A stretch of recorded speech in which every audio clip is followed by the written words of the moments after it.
평화와 불안 공존의 땅에서 통일을 기원하다.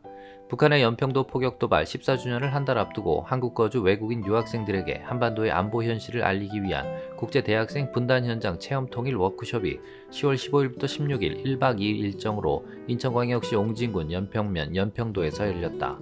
연평도는 인천에서 100km 122km 떨어진 서해 최북단에 위치하며 서해 북방 한계선이 불과 1.5km 거리에 있다.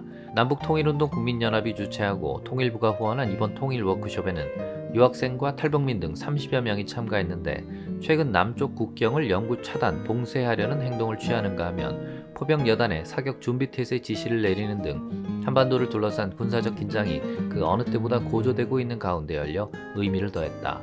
참가자들은 옹진군이 마련한 연평 평화안보수련원에서 여장을 푼 뒤 평화공원에 올라 탈북민 강사, 문화해설사 등의 설명을 통해 이 지역의 안보 상황과 어민들의 삶, 문화 등에 대한 이해를 가졌다. 연평도는 조선의 3대 조기여장으로 불렸던 풍요로운 섬이었지만 한국전쟁으로 인한 분단과 남북 간 두 차례의 해전, 북한의 서해안 포격 도발 등으로 지금은 안보의 최전선으로 변했다.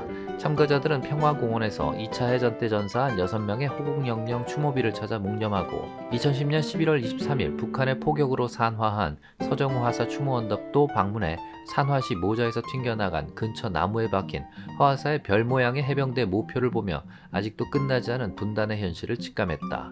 저녁 특강에서 탈북민인 김흥광 NK지식인연대 대표는 지금 북한 정권은 핵으로 위협하지 않나, 오물풍선을 날리지 않나, 남측에게 너무나 못할 짓을 많이 하고 있어 통일이라는 말을 입에서 꺼내기조차 민망하다며, 그러나 인간 대접을 받지 못한 채 꼬리 없는 짐승 같은 삶을 살고 있는 북한 동포들을 위해 통일은 포기할 수 없는 숙명적 과제라고 말했다.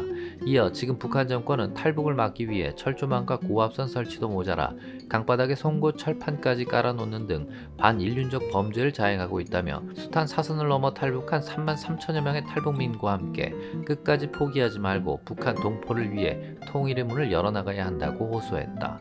둘째 날은 안보 강의를 들은 뒤 안보교육장과 평화전망대, 한국군 OP 등을 둘러보는 일정이 이어졌다. 당시 북한의 포사격으로 파괴된 50여 채 가옥은 모두 복구됐지만 건물 몇 채는 안보교육장 옆에 그대로 보존돼 그날의 상흔을 되새겨주고 있다. 탈북민인 한영희 통일교육원 강사는 북한 주민이 어려움을 겪는 것은 자유에 대한 탄압도 있지만 식량과 전기 부족이 무엇보다 크다며, 그러나 북한도 체제가 다를 뿐 남한 주민과 삶의 욕망이나 사는 방법은 똑같고 특히 한류 등을 통해 남한에 동화되고 있으므로 잠깐 만났다가 헤어지는 남북관계가 아니라 통일이 돼서 서로 자유롭게 오갈 수 있는 날이 오면 좋겠다고 말했다. 넉넉한 바다와 해안 절경을 가진 평화의 섬, 연평도에서 도민들이 바라는 것은 튼튼한 안보와 남북 간 평화였다. 참가자들은 소감에서 평화와 불안감이 공존하는 연평도의 현실을 직접 체험하며 한반도에서 다시는 전쟁이 일어나서는 안 된다는 기원과 함께 한반도의 평화와 통일을 위해 무언가 실천해야 한다고 결심을 다잡는 기회가 되었다고 입을 모았다.